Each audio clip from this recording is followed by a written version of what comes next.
Good morning students, मैं doctor अभय। आज 11th class से एक चैप्टर के साथ मैं आया हूँ, रेस्पायरेशन इन प्लांट। ये चैप्टर प्लांट फिजियोलॉजी का एक चैप्टर है। हम लोग आते हैं इस चैप्टर पे। रेस्पायरेशन, जो रेस्पायरेशन टर्म है यानी श्वसन, बचपन से हम इस शब्द को सुनते आ रहे हैं। रेस्पायरेशन या श्वसन का मतलब हम पहले से क्या जानते हैं बचपन से कि गैस को अंदर भरना और बाहर छोड़ना, यानी इंस्पायरेशन और एक्सपायरेशन।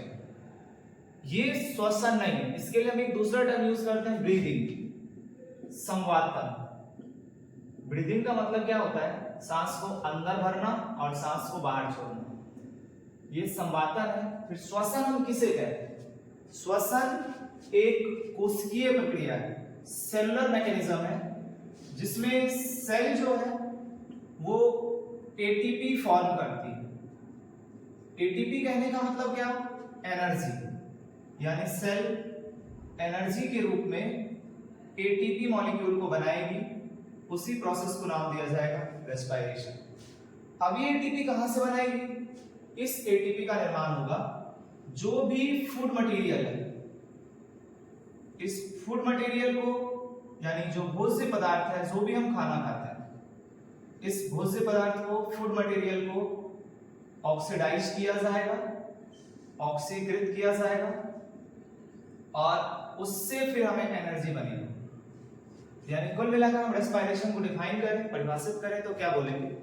जो फूड मटेरियल है इसके ऑक्सीडेशन से एनर्जी मॉलिक्यूल एटीपी के रूप में बनाना, उसी प्रोसेस को हम नाम देंगे रेस्पायरेशन।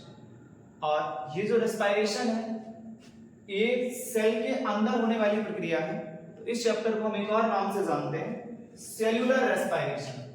यानी इसको हम अपने शब्दों में लिखें, इस चैप्टर का एक दूसरा नाम हो सकता है सेल्यूलर रेस्पायरेशन, कोशिकीय श्वसन।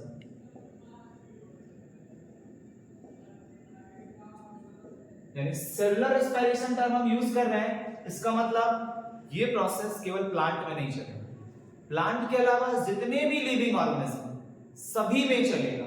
बस ये प्लांट फिजियोलॉजी यूनिट में है, इसीलिए चैप्टर का नाम है रेस्पायरेशन इन प्लांट। यानी ये वाला जो रेस्पायरेशन है, ये रेस्पायरेशन सभी में चलेगी, जितने भी लिविंग ऑर्गेनिज्म है। ये प्रोसेस ऑल लिविंग ऑर्गेनिज्म में चलने वाला है। और इस प्रोसेस में हमें करना क्या है?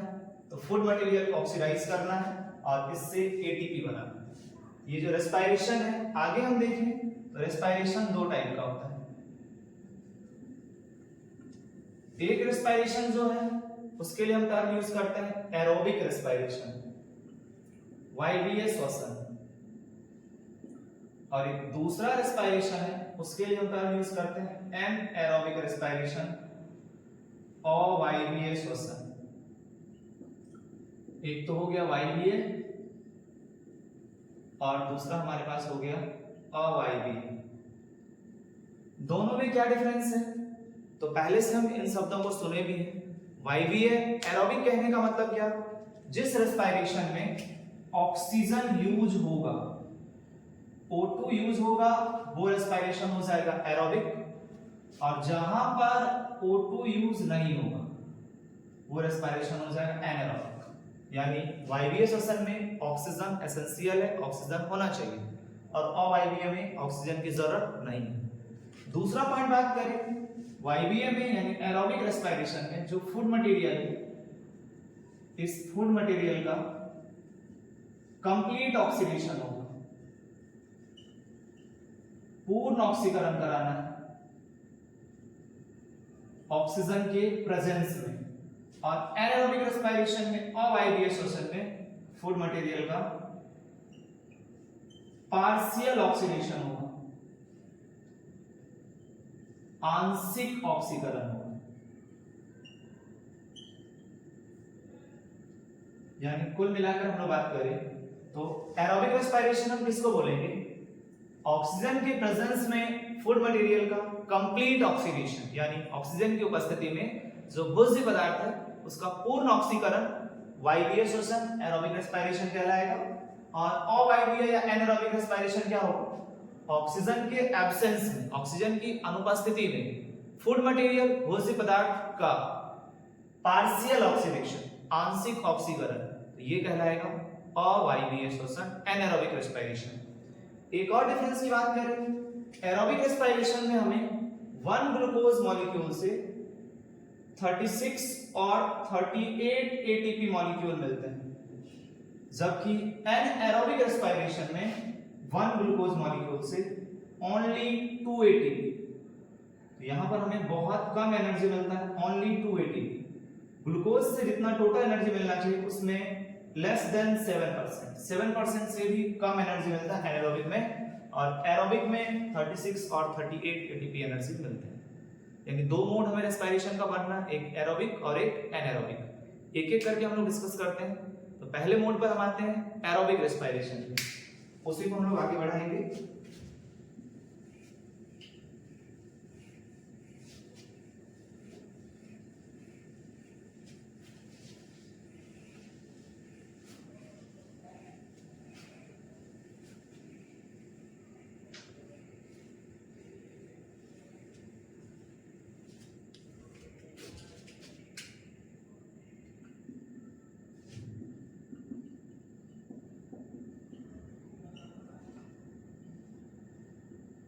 एरोबिक रेस्पिरेशन, वायवीय श्वसन।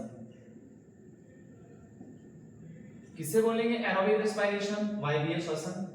यानी फूड मटेरियल का कंप्लीट ऑक्सीडेशन करना है, ऑक्सीजन के प्रेजेंस में करना है, और 36 और 38 एटीपी फॉर्म करना है। पहला पॉइंट हम कह सकते हैं ऑक्सीजन के प्रेजेंस में रिएक्शन होगी। दूसरा पॉइंट कंप्लीट ऑक्सीडेशन होगा, पूर्ण ऑक्सीकरण होगा।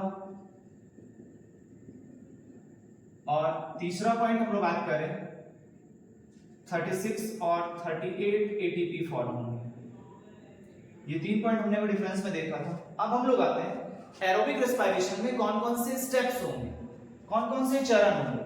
तो एरोबिक रेस्पिरेशन के जो स्टेप्स हैं उसकी बात करें तो सेल के अंदर एरोबिक रेस्पिरेशन जो चलेगा उसमें सबसे पहला स्टेप होता है ग्लाइकोलाइसिस। इसके बाद दूसरा स्टेप होता है लिंक रिएक्शन, और तीसरा स्टेप है क्रेब्स साइकिल, और इसके बाद चौथा स्टेप है ईटीएस। इन सारे स्टेप को हम देखें सेल में थोड़ा सा एक साथ। तो ये हमारा कोई सेल है, प्लांट का भी सेल हो सकता है, एनिमल का सेल, या कोई भी लिविंग ऑर्गेनिज्म का सेल। इस सेल में ये वाला जो पार्ट है इसे हम नाम दे रहे हैं साइटोप्लाज्म। इसके बाद और भी कुछ सेल ऑर्गेनल्स होंगे। सेंटर में हमें देखने को मिलेगा न्यूक्लियस, कहीं पे प्रेजेंस होगा माइटोकॉन्ड्रिया, कहीं हमें देखने को मिलेगा लाइसोसोम, राइबोसोम, गोल्जी बॉडी, अलग अलग सेल ऑर्गेनल्स देखेंगे। यहां हम एक और माइटोकॉन्ड्रिया ड्रॉ करेंगे। अब देखिए हमारे पास सेल है, इसके अंदर रेस्पिरेशन के सारे मैकेनिज्म को, सारे स्टेप्स को हम लाए एक एक करके।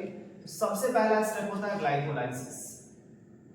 तो ग्लाइकोलाइसिस में जो ग्लूकोज मॉलिक्यूल है यानी जो फूड मटेरियल है ये 10 स्टेप में ऑक्सीडाइज होते हैं, पार्शियली ऑक्सीडेशन होता है। 10 स्टेप में ग्लूकोज जो है आंशिक ऑक्सीकृत होकर बनाता है पायरुविक एसिड।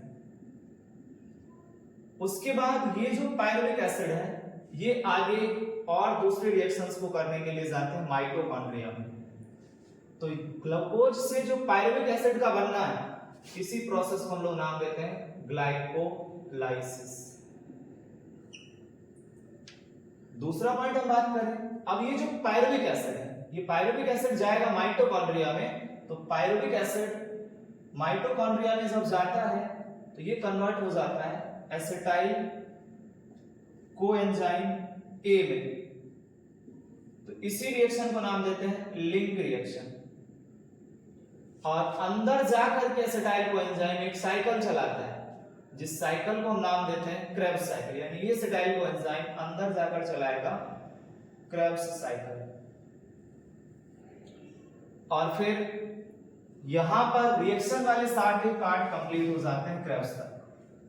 ग्लाइकोलाइसिस में भी, लिंक में भी, क्रेब्स में भी, इन तीनों जगह पे हमें कुछ NADH2 और FADH2 फॉर्म होता हुआ नजर आता है।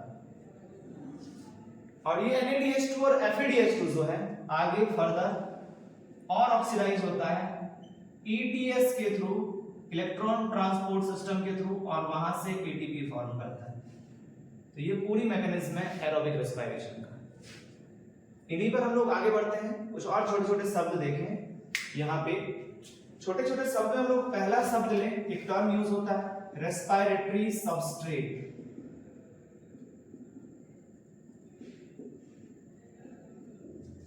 जिसको हम कहते हैं श्वसनी क्रियाधार।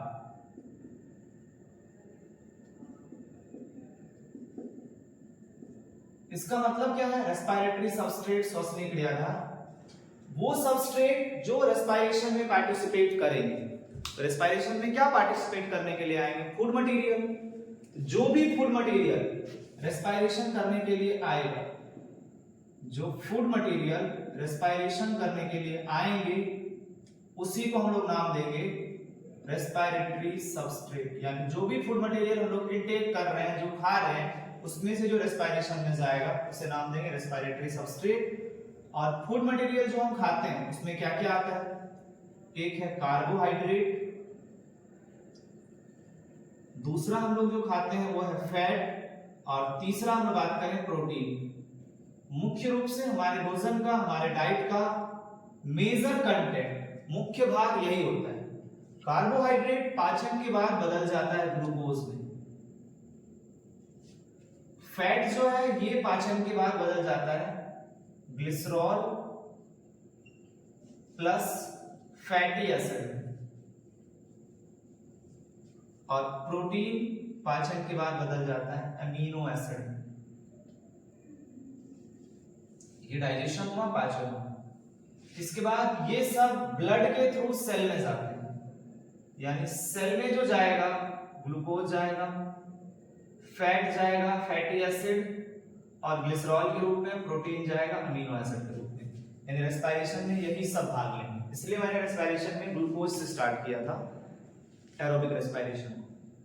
यानी कुल मिलाकर रेस्पिरेटरी सबस्ट्रेट क्या क्या हो गए? Carbohydrate, fat, protein. अब इन सब में कुछ ऑर्डर होता है कि पहले रेस्पिरेशन में किसको यूज किया जाएगा। तो पहले हम सबसे पहले रेस्पिरेशन में यूज करते हैं कार्बोहाइड्रेट। यानी इन रेस्पिरेटरी सबस्ट्रेट में सबसे पहला रेस्पिरेशन के लिए कोई आएगा तो कार्बोहाइड्रेट, उसके बाद आते हैं फैट, और सबसे लास्ट में बारी आती है प्रोटीन का। ये जो ऑर्डर लिखा हुआ है ये रेस्पिरेशन में पार्टिसिपेट करने का ऑर्डर है, रेस्पिरेशन में भाग लेने का ऑर्डर है कि पहले भाग कौन ले, पार्टिसिपेट पहले कौन करे। इसके बाद इन सब में एनर्जी का ऑर्डर है। ज्यादा एनर्जी किसमें? तो एनर्जी की बात करते हैं तो ज्यादा एनर्जी होता है फैट में, और फिर एनर्जी होता है प्रोटीन में, और सबसे कम एनर्जी है कार्बोहाइड्रेट में। यानी ये जो ऑर्डर लिखा हुआ है रेड पेन से, तो रेड पेन से जो ऑर्डर है वो है एनर्जी का ऑर्डर। यानी ज्यादा एनर्जी हमें फैट से मिलेगा, सबसे कम एनर्जी कार्बोहाइड्रेट से मिलेगा। फिर भी हम रेस्पिरेशन में सबसे पहले कार्बोहाइड्रेट को यूज करते हैं। इसका क्या रीजन है? इसका कारण है कार्बोहाइड्रेट का ऑक्सीडेशन, ऑक्सीकरण कर पाना बहुत आसान है। आसानी से हम उसे ऑक्सीकृत कर पाते हैं तो जल्दी हमें एनर्जी मिल जाती है। और यदि हमें जल्दी मिल जा रहा है पर हम इन सब का क्यों करते हैं? तो इन सब की बारी कब आती है? जब सेल में कार्बोहाइड्रेट खत्म हो जाता है। जब खत्म हो जाएगा तब अगला बारी आएगा फैट का, फिर लास्ट में बारी आता है प्रोटीन का। प्रोटीन का बारी लास्ट में सबसे क्यों आ रहा है? तो प्रोटीन की बारी लास्ट में इसलिए आ रही है कि प्रोटीन हमारे सेल का, कोशिका का बिल्डिंग ब्लॉक है। यानी हमारी कोशिका जो सेल जो बनी है वो अधिकांशतः प्रोटीन से बनी है। यदि हम प्रोटीन का उपयोग कर लेंगे श्वसन में तो कोशिका मरने लगेगी और फिर कोशिका का अस्तित्व समाप्त हो जाएगा। तो फिर जो ऑर्गेनिज्म है, जो जीव है, वो खुद मर जाएंगे। यानी सबसे पहले हमने कार्बोहाइड्रेट को क्यों यूज किया? क्योंकि इसका ऑक्सीकरण आसान है, ऑक्सीडेशन आसान है। प्रोटीन लास्ट में क्यों जा रहा है? क्योंकि प्रोटीन बिल्डिंग ब्लॉक है। एनर्जी सबसे ज्यादा किसमें मिलेगा? फैट में, फिर प्रोटीन में, फिर कार्बोहाइड्रेट में। ये सब बेसिक्स हैं, अब हम लोग एक एक करके बात करेंगे स्टेप्स पे। पहला स्टेप हमारा होगा ग्लाइकोलाइसिस, फिर दूसरा स्टेप आएगा लिंक रिएक्शन, तीसरा क्रेब्स और चौथा ईटीएस। ये वायवीय श्वसन एरोबिक में आएंगे। फिर हम लोग अगले रेस्पिरेशन की बात करेंगे, एनारोबिक रेस्पिरेशन। तो हम लोग आते हैं पहले टॉपिक पर, ग्लाइकोलाइसिस पर।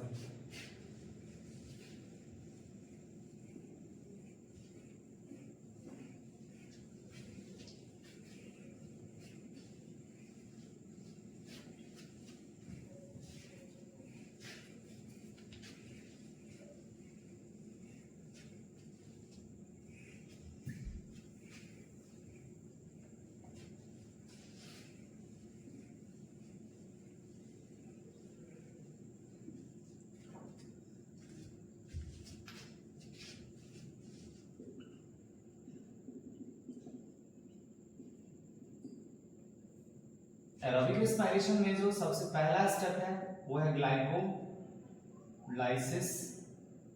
दूसरे होते हैं लिंक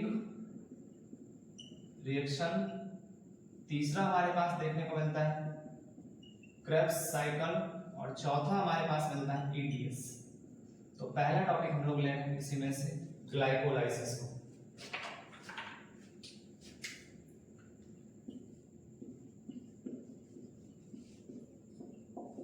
ग्लाइकोलाइसिस, ग्लाइकोलाइसिस एक ग्रीक टर्म है। इसमें दो टर्म है, एक ग्लाइको और दूसरा टर्म है लाइसिस। ग्लाइको का मीनिंग है यहां पर ग्लूकोज और शुगर, और लाइसिस का मतलब है ब्रेक डाउन। यानी हम ग्लाइकोलाइसिस में करेंगे क्या, शुगर को ब्रेक करेंगे और फिर हमें वहां से एनर्जी मिलेगा।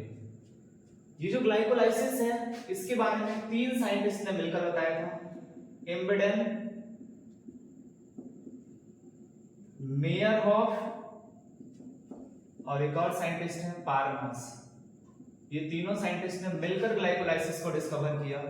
इसी साइंटिस्ट के नेम पर ग्लाइकोलाइसिस को एक और नाम देते हैं ईएमपी पाथवे। ग्लाइकोलाइसिस का एक और नाम है ईएमपी पाथवे। ग्लाइकोलाइसिस से ज्यादा फेमस ये वाले टर्म हो जाते हैं हायर स्टडीज में, ईएमपी पाथवे। अब लोग आगे बात करें जो ग्लाइकोलाइसिस है, ये ग्लाइकोलाइसिस का साइट क्या है, कहां पे चलेगा। तो ग्लाइकोलाइसिस चलता है सेल के साइटोप्लाज्म में। नेक्स्ट हम लोग बात करें ग्लाइकोलाइसिस जो है इसमें टोटल 10 स्टेप होते हैं। इसके बाद अगला पॉइंट हमें आए तो ग्लाइकोलाइसिस एरोबिक रेस्पिरेशन का तो स्टेप है ही, साथ साथ ये एनएरोबिक रेस्पिरेशन का भी स्टेप है। यहां से हम कह सकते हैं ग्लाइकोलाइसिस एरोबिक प्लस एनारोबिक दोनों टाइप के ऑर्गेनिज्म में चल रहा है। तो जितने भी लिविंग ऑर्गेनिज्म हैं, सारे लिविंग ऑर्गेनिज्म में ग्लाइकोलाइसिस चलेगा। तो यहां से हम एक चीज और कह सकते हैं ग्लाइकोलाइसिस के बारे में, यूनिवर्सल पाथवे हो जाएगा। यूनिवर्सल कहने का मतलब क्या, पूरे यूनिवर्स में जितने भी लिविंग ऑर्गेनिज्म हैं, हर लिविंग ऑर्गेनिज्म में ये पाथवे चलेगा, ईएमपी पाथवे या ग्लाइकोलाइसिस। इसके साथ हम बात करें ग्लाइकोलाइसिस में हमें ये जो करवा रहे हैं ग्लाइकोलाइसिस रेस्पिरेशन के लिए हम करवा रहे हैं, एटीपी बनाने के लिए करवा रहे हैं। तो इस ग्लाइकोलाइसिस में हमें टोटल 2 एटीपी का गेन होता है नेट और 2 NADH2 भी मिलते हैं। इस NADH2 को आगे हम ETS में लेकर जाएंगे तो वहां से एटीपी मिलेगा और 2 एटीपी डायरेक्ट मिलता है, और डायरेक्ट एटीपी मिलना जो कहलाता है वो SLP, सबस्ट्रेट लेवल फॉस्फोराइलेशन। ये जितने भी यहाँ पे टर्म लिखे ये सारे इंपॉर्टेंट है ग्लाइकोलाइसिस के लिए। पहला हमने क्या लिखा हुआ है, ग्लाइकोलाइसिस 3 साइंटिस्ट ने मिलकर डिस्कवर किया, एम्बेडेन, मेयरहॉफ, पारमास। दूसरा पॉइंट ग्लाइकोलाइसिस कहां पे चलेगा, तो सेल के साइटोप्लाज्म में चलेगा। तीसरा पॉइंट ग्लाइकोलाइसिस में टोटल 10 स्टेप होंगे। ग्लाइकोलाइसिस एरोबिक रेस्पिरेशन के साथ साथ एनारोबिक रेस्पिरेशन में भी चलता है। तो इसलिए जितने भी लिविंग ऑर्गेनिज्म हैं, सारे लिविंग ऑर्गेनिज्म में ग्लाइकोलाइसिस चलेगा। तो इसको हम नाम देंगे यूनिवर्सल पाथवे। एटीपी से रिलेटेड क्या क्या पॉइंट्स है इसमें, तो यहां पर 2 एटीपी फॉर्म होते हैं, डायरेक्ट और 2 NADH2 बनते हैं और इससे फिर हम ATP बनाएंगे ETS में। ये सारी चीजों को हम देखेंगे पाथवे के अंदर। टोटल 10 स्टेप है, 10 के 10 स्टेप को मैं बनाऊं तो जो सबसे पहला स्टेप है ग्लाइकोलाइसिस का, स्टार्ट होता है ग्लाइकोलाइसिस ग्लूकोज से। सबसे पहले स्टेज में ग्लूकोज कन्वर्ट होता है ग्लूकोज 6 फॉस्फेट में। किसी भी प्रोसेस का फर्स्ट स्टेप बहुत इंपॉर्टेंट होता है और जनरली हम कहते हैं कोई भी प्रोसेस स्टार्ट होगा, जैसे अभी रेस्पिरेशन स्टार्ट होगा, बायोलॉजी में जब भी कोई प्रोसेस स्टार्ट होता है उस प्रोसेस को एक्टिवेट करने के लिए, स्टार्ट करने के लिए हमें पहले एनर्जी खर्च करनी पड़ती है। तो रेस्पिरेशन में एनर्जी बनेगा, लेकिन रेस्पिरेशन को स्टार्ट करने के लिए भी हमें एनर्जी चाहिए। इस प्रोसेस को स्टार्ट करने के लिए हमें यहाँ पर एक एटीपी मॉलिक्यूल खर्च करना पड़ता है और ये कन्वर्ट होता है एडीपी में। यहाँ पर एक एंजाइम वर्क करते हैं हेक्सोकाइनेज। तो ग्लाइकोलाइसिस का फर्स्ट स्टेप है, ये हमें अच्छे से याद रखना है। फर्स्ट स्टेप में क्या होगा, ग्लूकोज कन्वर्ट होगा ग्लूकोज 6 फॉस्फेट में।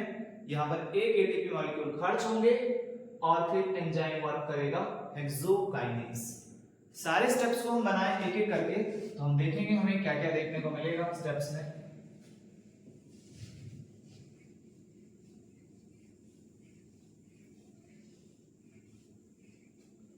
देखिए हम सबसे पहला जो स्टेप होगा, ग्लूकोज कन्वर्ट होगा ग्लूकोज 6 फॉस्फेट में। यहां पर एक एटीपी मॉलिक्यूल खर्च होंगे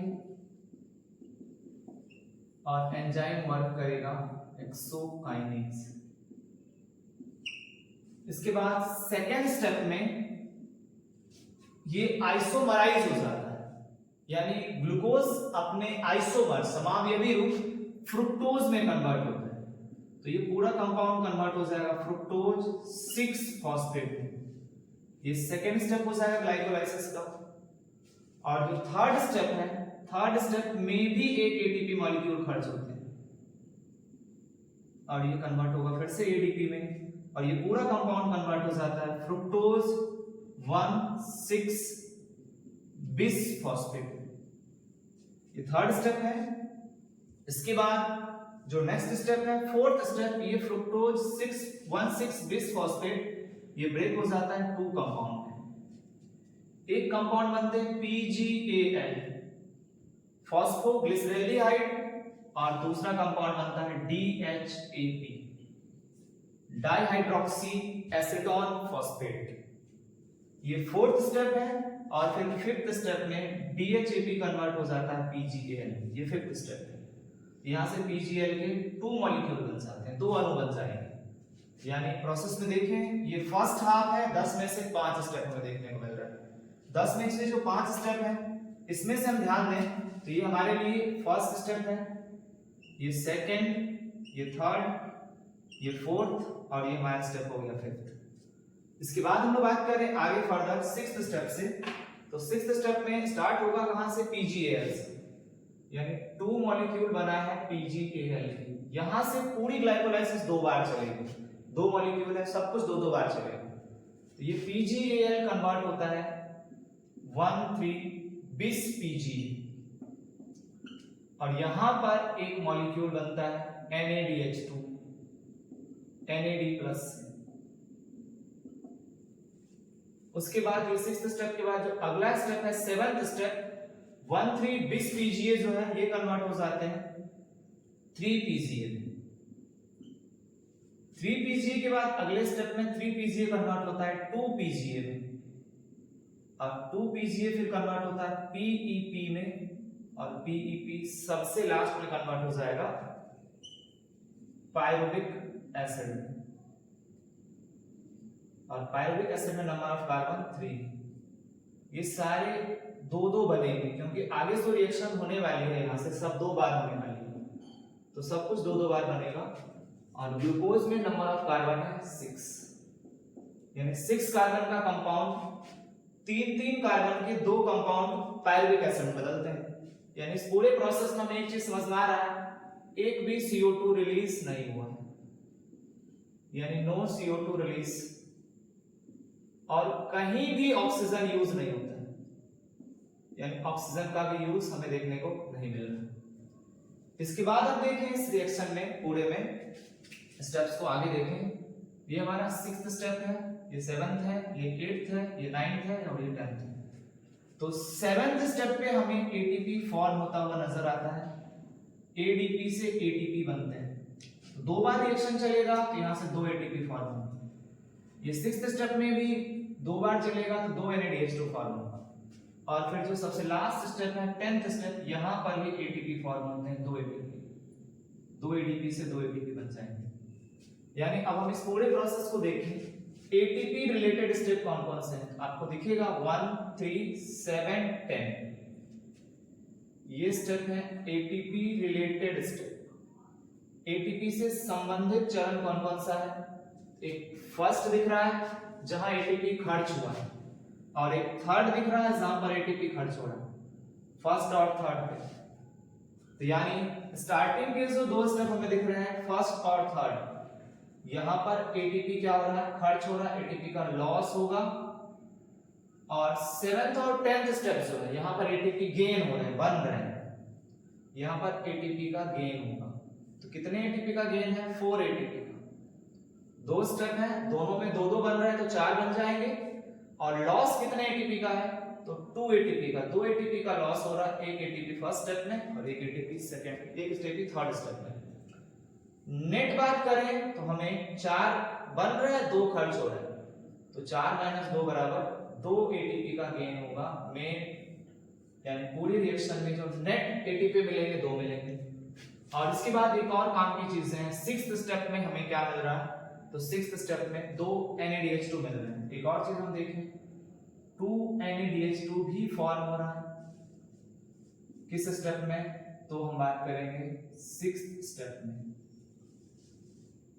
6th स्टेप में क्या हो जाएगा? 2 NADH2 फॉर्म होगा। यानी स्टेप के लिए हम लोग इतने पॉइंट्स याद रखते हैं अच्छे से। पहला हम क्या, इस पूरे प्रोसेस में कोई भी CO2 रिलीज नहीं है। कैसे बता पा रहे हैं? 6 कार्बन का 6 कार्बन का ग्लूकोज था, पायरुविक एसिड में बदला, 2-3 कार्बन के पायरुविक एसिड बन गए, 6 के 6 कार्बन पूरा मिल गया। आगे इस पूरे में कोई भी ऑक्सीजन यूज नहीं होता है, दिख भी रहा। उसके बाद एटीपी से संबंधित चरण कौन कौन से हैं? पहला, तीसरा, 7वां और 10वां, 4 चरण है एटीपी से संबंधित, हमें अच्छे से याद रखना है। यही सारे पॉइंट्स ग्लाइकोलाइसिस में हमसे पूछे जाते हैं।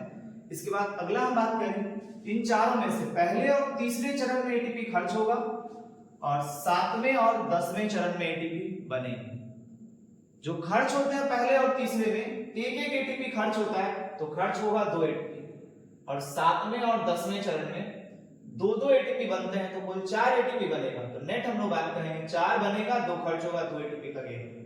और एक छठा स्टेप में 2 NADH2 बनते हैं। यानी स्टेप जो हमें अच्छे से याद रखना है तो सिंपल है, 1, 3, 7, 10, ये चारों के चारों स्टेप जो है एटीपी से संबंधित है। और एक 6th स्टेप जहां पर क्या बनेगा? NADH2। ये स्टेप अच्छे से याद रखना है। और स्टेप से रिलेटेड एक चीज और, 1, 3 और 10, ये तीनों स्टेप जो है इररिवर्सिबल है, यानी अनुक्रमणीय है, एक ही दिशा में चलने वाला है। बाकी सारे स्टेप्स रिवर्सिबल है, फर्स्ट, थर्ड और 10th को छोड़कर सब दोनों दिशा में चलेंगे। ये केवल एक दिशा में, ये दोनों दिशा में, ऊपर भी जा सकता है इस तरह से, ये नहीं जाएगा ऊपर, ये भी ऊपर जा सकता है। यानी कुल मिलाकर फर्स्ट, थर्ड और 10th जो है वो इररिवर्सिबल है। ये पॉइंट पे हमें ध्यान रखना है। यही पूरा हमारा ग्लाइकोलाइसिस है।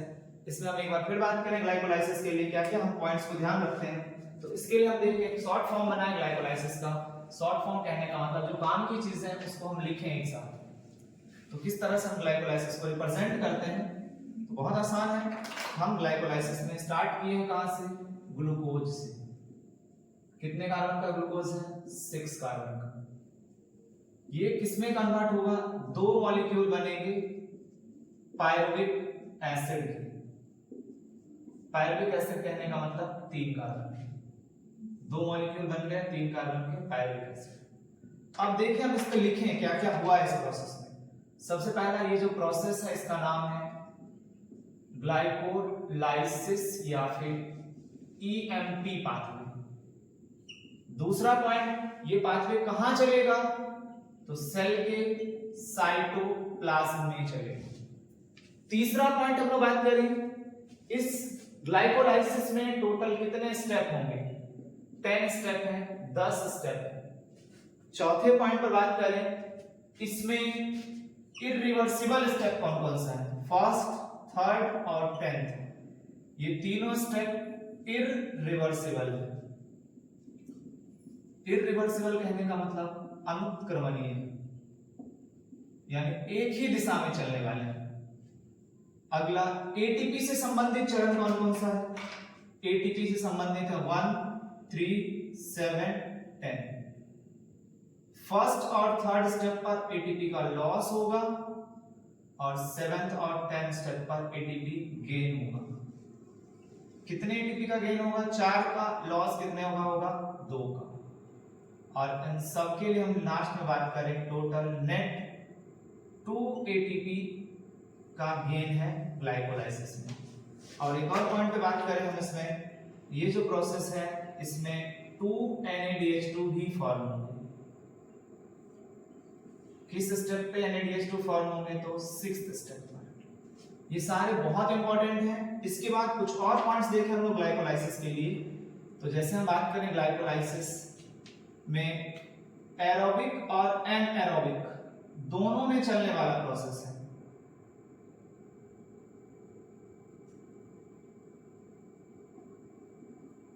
यानी यूनिवर्सल पाथवे है।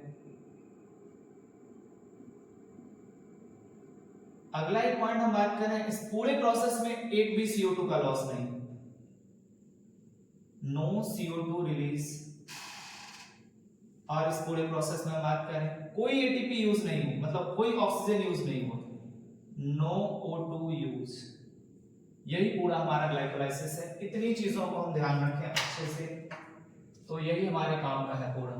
और साइकिल पूरा स्टेप याद है तो अच्छा है। एक बार हम देखते हैं, स्टेप को याद करने की कोशिश करते हैं। इधर यदि हमें चीजें याद है थोड़ा बहुत, तो हम स्टेप को आसानी से याद करने के बारे में सोच सकते हैं। पहले और तीसरे स्टेप में एटीपी खर्च होगा। तो जब भी एटीपी खर्च होते हैं तो एक फॉस्फेट रिलीज होता है, और उस फॉस्फेट को हमें जोड़ना है कहीं ना कहीं। पहले स्टेप में एटीपी खर्च होते हैं, तो ग्लूकोज की पे एटीपी खर्च करेंगे तो एक एटीपी का फॉस्फेट ग्लूकोज में जोड़ना है, ग्लूकोज के छठे पोजीशन पे। तो इसका नाम हो जाएगा ग्लूकोज से ग्लूकोज 6 फॉस्फेट। तो पहला स्टेप आसान हो गया, ग्लूकोज से ग्लूकोज 6 फॉस्फेट। फिर ये समावयवी हो जाएंगे, अपने समावयवी बदलेंगे, ग्लूकोज बदलेगा फ्रुक्टोज में, तो ग्लूकोज 6 फॉस्फेट कन्वर्ट होंगे फ्रुक्टोज 6 फॉस्फेट में। फिर तीसरे स्टेप में एक एटीपी खर्च करेंगे, एटीपी खर्च करेंगे तो एक और फॉस्फेट जुड़ेगा। तो एक फॉस्फेट 6 पर है और ग्लूकोज और फ्रुक्टोज 6 कार्बन के हैं, सिमेट्रिकली करने के लिए। तो अब जो फॉस्फेट जुड़ेगा वो फर्स्ट कार्बन पे, यानी फ्रुक्टोज 1,6, बिस का मतलब 2 फॉस्फेट जुड़ गए, एक फर्स्ट पे और 6 पे, बन गया फ्रुक्टोज 1,6 बिस फॉस्फेट। अब यहां के बाद ये दो रूप में टूट जाता है, एक बनते हैं PGAL और एक बनता है DHAP। चौथे स्टेप में हम बीच से काटते हैं फ्रुक्टोज 1,6 बिस फॉस्फेट को। 3 स्टेप तक तो आप देखेंगे, पहले और तीसरे स्टेप में एटीपी खर्च करना है हमें, तो खर्च करके 2 फॉस्फेट जोड़ दिए फर्स्ट पे और 6 पे, और चौथे स्टेप में बीच से काट लेंगे। काटेंगे तो बनेगा एक PGAL और एक बनेगा DHAP, और पांचवें स्टेप में ये DHAP भी कन्वर्ट हो जाएगा PGAL। यानी फाइनली 5 स्टेप तक क्या हो जाएंगे, एक बार सब कोई बोलेंगे साथ में तभी याद होगा। ग्लूकोज से glucose 6 phosphate, fructose 6 phosphate, fructose 1,6 bis phosphate, PGAL DHAP। अब DHAP बदल जाएगा PGAL, यहां फर्स्ट हाफ कंप्लीट हो जाएगा, यहां बन जाएंगे 2 PGAL। अब थोड़े आसान है, 2 PGAL से देखें आगे क्या लिखा है 1,3, इसको साथ में पढ़े तो 20 PGA, यानी किसी को क्या पिला रहे हैं 20 पिला रहे हैं, यानी 1,3 20 PGA। फिर क्या है 3 PGA 2 PGA, तो ये तो आसान हो गया। यानी PGA के बाद छठे चरण में क्या बोलेंगे, फर्स्ट हाफ से पहले 1,3 20 PGA, 3 PGA 2 PGA, और फिर लास्ट में 2 है, एक PEP और पायरुविक एसिड। यानी पूरे ग्लाइकोलाइसिस को एक बार सब साथ में बोलेंगे तो ग्लूकोज से glucose 6 phosphate, fructose 6 phosphate, fructose 1,6 bis phosphate, और ये बीच से अब कटेगा PGAL और DHAP, और DHAP बदल जाएंगे फिर PGAL। अब PGAL के 2 अणु, यहाँ सब कुछ 2 बार चलेगा। तो PgAl से 2 बनेंगे क्या, यानी छठे स्टेप से आप पिलाना शुरू करना है। तो पहले क्या पिलाएंगे, विष पिलाएंगे, कौन सा 1,3। तो पहले छठे स्टेप में क्या बन जाएगा 1,3 विष PGA, फिर 3 PGA, फिर 2 PGA और फिर लास्ट में 2 जो है PEP और पायरुवेट एसिड। और इसके बाद हमें क्या क्या ध्यान रखना है जो काम का है, 2 NADH2 बनेगा छठे स्टेप में, 1, 3, 7, 10 जो है वो ATP से संबंधित है, 1, 3 और 10 इरिवर्सिबल है, एक भी CO2 रिलीज नहीं होगा, ना ही ऑक्सीजन यूज होगा। यही पूरा हमारा ग्लाइकोलाइसिस।